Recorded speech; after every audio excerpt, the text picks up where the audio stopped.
वार्ता प्रसंग छठो। ता पाछे श्री गुसाई जी आप तो श्रीनाथ जी द्वार पधारे। सो सूरदास जी हूँ श्रीनाथ जी द्वार जाइवे को विचार कियूं। तब श्री गिरधर जी आदि सब बालकन ने कहो जो सूरदास जी दोए दिन श्री नवनीत प्रिय जी को और हो कीर्तन सुनावो पाछे तुम जइयो। तब सूरदास जी श्री गोकुल में रहे। सो तब श्री गिरधर जी सो श्री गोविंद राय जी, श्री बालकृष्ण जी और श्री गोकुलनाथ जी ये तीनों भाई कहें जो ये सूरदास जी जैसो सिंगार श्री नवनीत प्रिय जी को होते हैं तैसे ही वस्त्र आभूषण वर्णन करते हैं। सो एक दिन अद्भुत अनोखो सिंगार करो और श्री सूरदास जी को जनावो मती। सो देखे ये कीर्तन कैसो करत हैं। तब गिरधर जी ने कहूँ जो ये सूरदास जी भगवदीय हैं, इनके हृदय में स्वरूपानंद को अनुभव है। तासो जैसो तुम सिंगार करोगे सो तैसो ही पद सूरदास जी वर्णन करी के गावेंगे। तासो भगवदीय की परीक्षा नहीं करनी।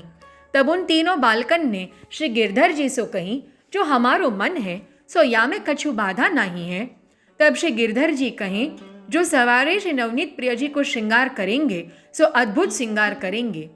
ता पाछे सवारे श्री गिरधन जी तीनों बालकन सहित श्री नवनीत प्रिय जी के मंदिर में पधारे और सेवा में नहाए।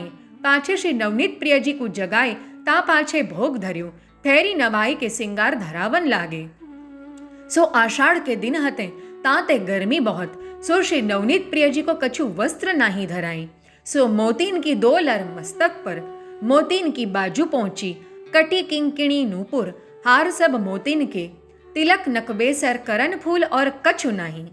सो सूरदास जी जगमोहन में बैठे हते। सो इनके हृदय में अनुभव भयो। तब सूरदास जी अपने मन में विचारे जो आज तो श्री नवनीत प्रिया जी को अद्भुत सिंगार कियो हैं, ऐसो सिंगार तो मैंने कबहू देखियो नाही और सुनियो हूँ नाही।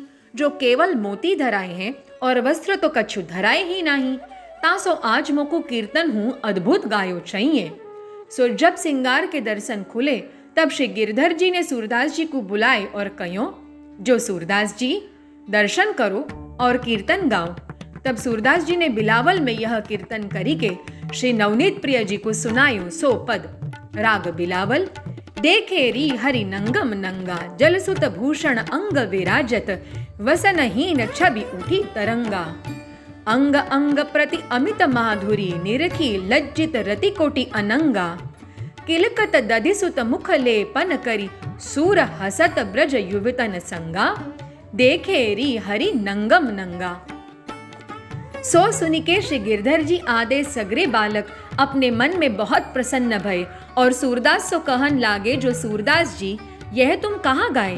तब सूरदास जी ने विनती कीनी जो महाराज जैसो आपने अद्भुत सिंगार कियो तैसो ही मैंने अद्भुत कीर्तन गायो है।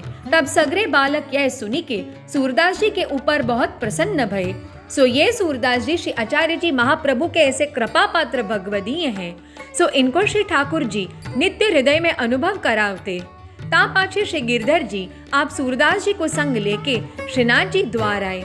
तब श्री गिरधर जी ने सब समाचार श्री गुसाई जी सो कही जो या प्रकार अद्भुत सिंगार श्री नवनीत प्रिया जी के सगरे बालकन के मनोरथ सो कियो। सो सूरदास जी ने ऐसो ही कीर्तन कियो। सो इनके हृदय में अनुभव है। तब श्री गुसाई जी आप श्री गिरधर जी सो कहें जो सूरदास जी की कहाँ बात है, जो ये पुष्टि मार्ग के जहाज है। सो भगवत लीला को अनुभव इनको अष्ट प्रहर रहत है। सो सूरदास जी श्री आचार्य जी के ऐसे कृपा पात्र भगवदीय हते। वार्ता प्रसंग 7वां। और श्री सूरदास जी के पास एक ब्रजवासी को लरिका हतो। सो सब कामकाज सूरदास जी को करतो ताको नाम गोपाल हतो। सो एक दिन सूरदास जी महाप्रसाद लेन को बैठे तब वह गोपाल सो सूरदास जी कहें जो मोकू लोटी में जल भरी दीजो। तब गोपाल ब्रजवासी ने कहो जो तुम महाप्रसाद लेन को बैठो जो मैं जल भरी देऊंगो। सो यो कही के गोपाल तो गोबर लेवे को गयो। सो तहा 2-4 वैष्णव हते। सो 300 बात करन लाग्यो। तब सूरदास को जल देवे को भूली गयो और सूरदास जी तो महाप्रसाद लेन बैठे। सो गरे में कौर अटक्यो।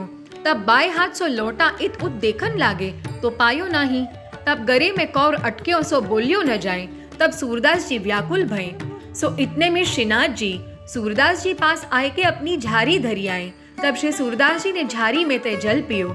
तब गोपाल ब्रजवासी को सुधी आई जो सूरदास जी को मैं जल नाही भरी आयो हूँ। सो दौड़े आयो। इतने में सूरदास महाप्रसाद लेके आए। तब गोपाल ब्रजवासी ने आए के सूरदास सो कहियो, जो सूरदास जी तुम महाप्रसाद ले उठे, सो तुमने जल कहाँ ते पियो? सो मैं तो गोबर लेन गयो हतो, सो वैष्णव के संग बात करन में भूली गयो, ता सो अब मैं दौड़्यो आयो हूँ। तब सूरदास ने ब्रजवासी सो कहियो, जो तैने गोपाल नाम काहे को धर्यो? जो गोपाल तो एक श्रीनाथ जी हैं, तासो आज मेरी रक्षा करी, नातर गरे में ऐसो कौर अटक्यो हतो, सो जल बिना बोल निकसे नाही। तब मैं व्याकुल भयो, तब हाथ में जल की झारी आई, सो मैं जल पान कियो, तासो मैंने जान्यो जो तैने धर्यो होएगो। और अब तू कहत है जो मैं नहीं हतो, सो ताते वो मंदिर वारो गोपाल ही आयो, वो मंदिर वारो गोपाल ही आयो होएगो, जो देख तो झारी कैसी है। तब गोपाल ब्रजवासी जहाँ सूरदास जी महाप्रसाद लिए हते, तहाँ आए के देखे तो सोने की झारी है। सो उठाए के गोपाल सूरदास जी के पास आए, कहियो, जो ये झारी तो मंदिर की है। सो तब सूरदास ने वाह गोपाल ब्रजवासी सो कहियो, जो तैने बहुत बुरो काम कियो, जो ठाकुर जी को इतनो श्रम करवायो, जो मेरे लिए झारी लेके श्री ठाकुर जी को आनो पर्यो। सो या प्रकार सूरदास जी ने गोपाल दास सो कहियो, जो ये झारी तू जतन सो राखियो, और जब श्री गुसाई जी आप पौड़ी के उठे तब उनको सौंपी आइयो। तब गोपाल दास ने झारी लेके श्री गुसाई जी के पास आए, दंडौत करी आगे राखी। तब श्री गुसाई जी आप कहे, ये झारी तेरे पास कैसे आई? जो ये झारी श्री गोवर्धन धर की है। तब गोपाल दास ने श्री गुसाई जी से विनती कीनी, जो महाराज यह अपराध मोते पर्यो हैं। पाछे सब बात कही। तब यह बात सुनी के श्री गुसाई जी आप तत्काल स्नान करी के झारी को मंगवाए, दूसरो वस्त्र लपेटी के मंदिर में बेगी ही झारी लेकर पधारे। पाछे श्री गोवर्धन धर को जलपान कराई के कहे, जो आज तो सूरदास की बड़ी रक्षा कीनी बाबा, सो तुम बिन कौन वैष्णव की ऐसी रक्षा करे। तब श्रीनाथ जी ने कही, जो सूरदास जी के गरे में कौर अटक्यो, सो व्याकुल भय, तासो झारी धरी आयो।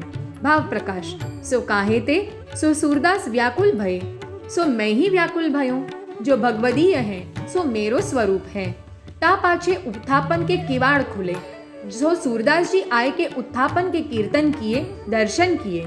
सो उत्थापन समय को भोग श्री गुसाई जी श्रीनाथ जी को धरी सूरदास के पास आई के कहे, जो आज गोपाल ने तिहारे ऊपर बड़ी कृपा करी है। तब सूरदास जी ने कहियो, जो महाराज यह सब तो आपकी कृपा है, नाही तो श्रीनाथ जी मौसरी के पतितन को कहाँ जाने, जो सब श्री आचार्य जी की कानी ते अंगीकार करत हैं। तब श्री गुसाई जी आप कहे, जो तुम बड़े भगवदीय हो, जो भगवदीय बिना ऐसी दैन्यता कहाँ मिले। सो सूरदास जी श्री आचार्य जी के ऐसे कृपा पात्र भगवदीय हते। वार्ता प्रसंग 8वां। श्रीनाथ जी के मंदिर के नीचे गोपालपुर गांव है। तहाँ एक बनिया रहतो, सो ऐसो गृह कार्य में और लोभ में आसक्त हतो, जो कबहू श्रीनाथ जी के दर्शन नहीं कियो और श्री गुसाई जी की शरण हूँ नहीं आयो। सो गोपालपुर में पर्वत के नीचे वाकी दुकान हती। सो वह बनिया गोपालपुर में दुकान खोलतो, सो पहले जो कोई वैष्णव श्रीनाथ जी के दर्शन करी के पर्वत के ऊपर सो आवतो, ताको बुलाई के पहले पूछतो, जो आज श्रीनाथ जी को कहाँ श्रृंगार है। सो वैष्णव या को बतावतो। सो ताही प्रकार बनिया सब वैष्णवन के आगे श्रीनाथ जी के दर्शन की बड़ाई करतो, जो देखो आज श्रीनाथ जी को कैसो श्रृंगार भयो है, कैसो अलौकिक दर्शन भयो है। या भांति सो सब ते कहतो, आप दर्शन को कबहू नहीं आवतो, और वैष्णव को दिखावे के लिए माला पहर लेतो और आछो तिलक आछो छापा लगावतो, और वैष्णव आगे प्रेम की वार्ता करतो। सो वे वैष्णव प्रसन्न होए के बाको वैष्णव जानी के सीधो सामग्री लेते।